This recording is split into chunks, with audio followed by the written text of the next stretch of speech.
श्री शिवाय नमस्तुभ्यम। हर हर महादेव। सबसे पहले आप सभी भक्तगणों को आने वाली महाशिवरात्रि की हार्दिक हार्दिक शुभकामनाएं। इस साल महाशिवरात्रि का पावन पर्व 15 फरवरी को मनाया जाएगा। महाशिवरात्रि के दिन पार्थिव शिवलिंग का पूजन करने का बहुत महत्व है। पार्थिव शिवलिंग यानी मिट्टी से बना हुआ शिवलिंग, इस दिन भगवान शिव की पूजा करने से विशेष फल की प्राप्ति होती है। ऐसी मान्यता है कि महाशिवरात्रि के दिन पार्थिव शिवलिंग बनाकर विधि विधान से पूजा करने से सभी मनोकामनाएं पूरी होती है। तो आज के इस वीडियो में मैं आपको 15 फरवरी 2026 महाशिवरात्रि पर आप किस तरह से पार्थिव शिवलिंग का निर्माण करें और किस तरह से उसका पूजन करके विसर्जन करें, तो वो संपूर्ण विधि करके दिखाने वाली हूँ। साथ ही में यदि आप लोग 4 प्रहर का पूजन करते हैं तो महाशिवरात्रि पर वो पार्थिव शिवलिंग में किस तरह से करेंगे वो भी आपको बताऊंगी। सबसे पहले आप ये जान लीजिए कि यह पूजन आपको प्रदोष काल में करना है। यदि आप प्रथम प्रहर की पूजा करें तो भी वो प्रदोष काल में होंगी। इसके लिए हम किसी भी साफ शुद्ध जगह की मिट्टी लेंगे, उसमें गंगा जल का छींटा लगाकर पार्थिव शिवलिंग का निर्माण करेंगे। शिवलिंग जब बनाए तो पहले बेलपत्र ज़रूर रख लें, फिर जो पिंडी है उसे बनाना है, फिर जलाधारी बनाना है और पानी लगाकर चिकना कर लेंगे, जिससे पूजा करते समय शिवलिंग खंडित ना हो। यदि आप बनाकर तुरंत पूजा करते हैं तो कोई बात नहीं। यदि सुबह बनाकर रखते हैं तो इस शिवलिंग के ऊपर 1-2 अक्षत के दाने ज़रूर रख लें।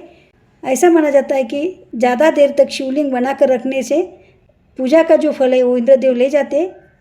इसके लिए सबसे पहले एक चौकी लगाएं। चौकी के ऊपर सफ़ेद या पीले रंग का वस्त्र बिछाएं या कोई भी हल्के रंग का भी वस्त्र बिछा सकते हैं आप। और पूजा करने के लिए मैं सबसे महत्वपूर्ण यानी मिट्टी के शिवलिंग चाहिए होते हैं।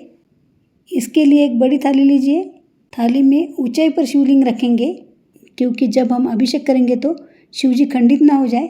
और शिवलिंग की जो जल लहरी है उसका मुख उत्तर दिशा की ओर होना चाहिए। सबसे पहले घी का दीपक प्रज्वलित कर लेते और हाथ जोड़कर भोलेनाथ से प्रार्थना करेंगे, हे भगवान शिव, मैं महाशिवरात्रि निमित्त आपका पूजन कर रही हूँ, मेरी पूजा स्वीकार करो। यदि पूजा में कोई भूल चूक हो तो आप हमें क्षमा करें। देखिए, शिवलिंग में ही पूरा परिवार शामिल होता है। यदि आप चाहो तो अलग अलग उनकी मूर्ति बनाकर भी ले सकते हो। इसके बाद में हम शिव जी को जल से अभिषेक करेंगे। जल को हमें 4 बार छोड़ना है, यानी भगवान के पहले पैर, हाथ, फिर गुल्ली कराए और फिर स्नान। इस प्रकार हमें 4 बार जल से अभिषेक करना है। इसके बाद में हम दूध से या पंचामृत से अभिषेक कर लेते हैं। देखिए, यहाँ पे मैंने कच्चा दूध लिया है, आप पंचामृत भी ले सकते हैं।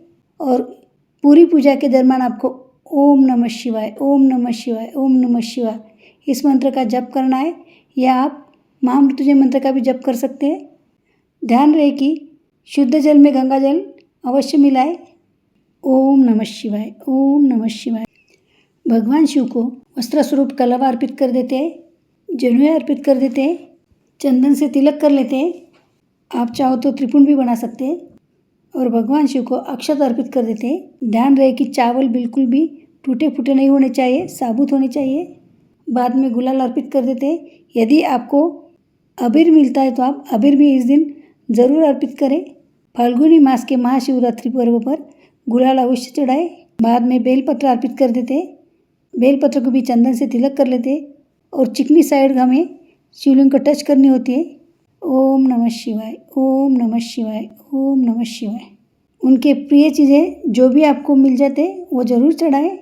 धतूरा, बेलपत्र, सफ़ेद पुष्प, शमी पत्र भी चढ़ाए यदि आपको मिलते हैं तो। भोग स्वरूप आप बेर ज़रूर चढ़ाए। मिठाई अर्पित कर देते हैं। बाद में जल का भोग लगा देते हैं।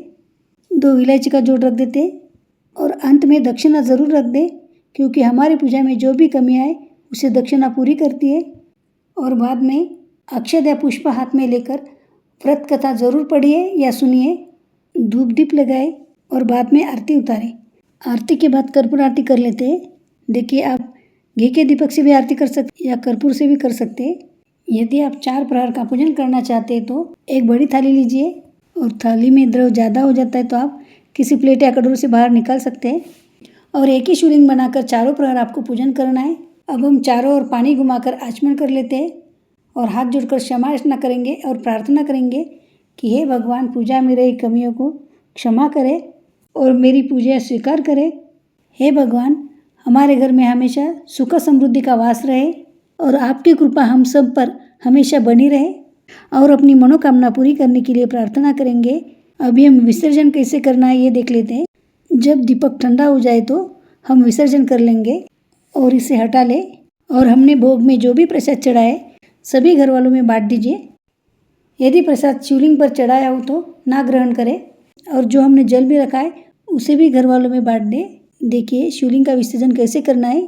आप कोई भी एक बड़ा पात्र लीजिए जिसमें जो हमने शिवलिंग बनाए हो आराम से पूरी तरह से डूब जाए और जल में गंगा जल ज़रूर डालें, थोड़े से पुष्प भी डालें। अब हम शिवलिंग को विसर्जित कर लेते हैं। विसर्जन करते समय जो जल लहरी का पार्ट होता है वो अपनी तरफ करें और विसर्जन करते समय अपनी मनोकामना ज़रूर बोले भगवान शिव से और शिवलिंग को पानी में छोड़ दे। जनेऊ को पानी से निकाल लें और इसे धोकर फिर से पूजा में ले सकते हैं। सभी पुष्प और ये जो सामग्री है वो सभी पानी में डाल देते हैं। इस प्रकार आप महाशिवरात्रि पर विशेष कामना पूर्ति के लिए पार्थिव शिवलिंग का निर्माण और पूजन अवश्य करें, क्योंकि ऐसा माना जाता है कि इस दिन पृथ्वी पर सभी शिवलिंगों में शिव जी का वास होता है।